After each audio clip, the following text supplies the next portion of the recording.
Mosaei, Daf Peches Amud Daled.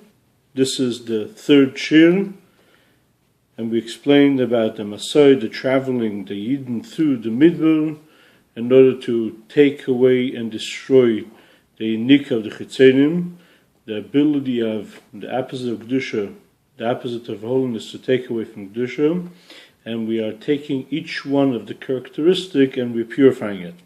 Now he's going to go into each specific one, how it is nichlol in the other ones. In other words, ours chesed, the first characteristic of kindness, is included in it all the other 6 characteristics. And we'll see why we're saying 6 and not 7, but that's what will be later on. And in the level we're in Daf Peches Amud Daled, Seif Beis. And in the level of Av Chesed, included in it also the level of Gvura V'Yira, stringency and fear. The fear of a sin, the person is afraid of himself, is afraid to disconnect himself from the unity into Hashem. And how is this disconnection happens? That's through a sin.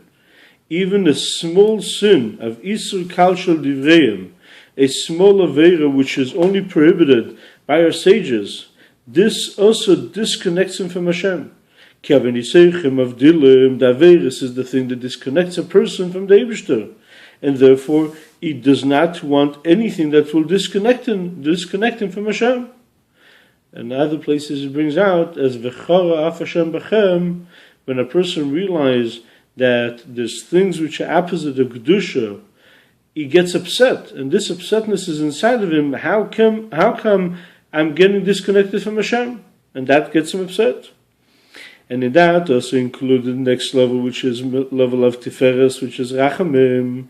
By him contemplating about it, realizing that what's happening to him, and that he is involved in the physical world, is awakening tremendous mercy and is godly spark that gives him life. How he went to such a low level, from such a high level to such a low pit, because the Yidden are connected to the Eibishter, and the Yidden are olu b'machshava. They're coming from the level of the thoughts of the Eibishter, the highest level, and they came down to a physical body, into a animal soul, to think and to worry about concept of physical body, parnasa, having sustenance and pleasures of the world.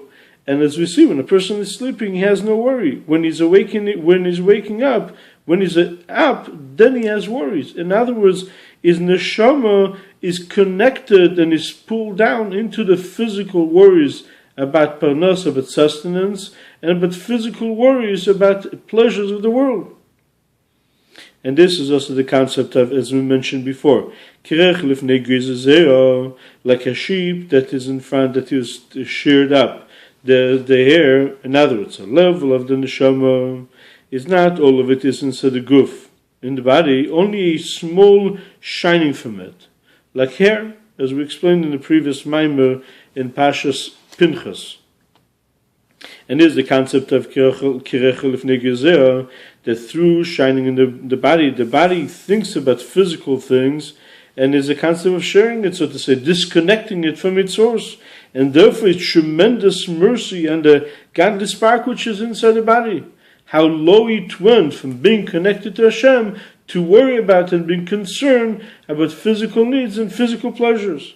And this is what we asking from Hashem, and we're begging from Him, Berachamecha Rabim Rachem Aleinu, in your great mercy, have mercy on us, Berachamecha, in your mercy, because we do not have the real understanding, grasping where we were before and the tremendous godly level that our soul was before. Therefore we can't really have mercy in it. We don't really understand where it comes from.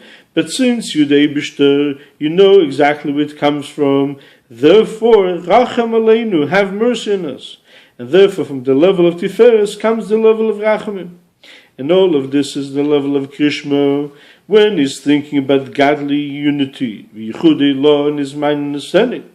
Then he can come and he has love to Hashem, he has fear to do anything against Hashem, and he's asking Hashem to have Rachamecha Rabim, to have with your great mercy, Rachem Aleinu, have mercy on us.